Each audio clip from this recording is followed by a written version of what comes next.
If you are an FBM seller and wish to calculate the entire price list via the FBM profit model, simply click on FBM at the top of the screen. Here you have various choices.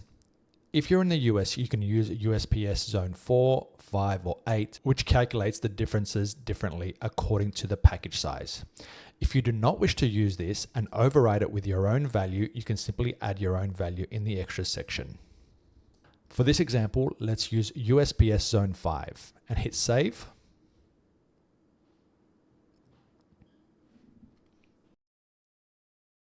Now the entire list is using FBM USPS Zone 5.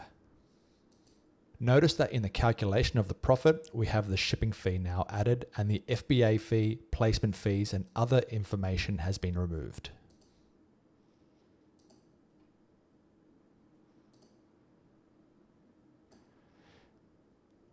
To switch back to FBA, simply click on the FBA button at the top.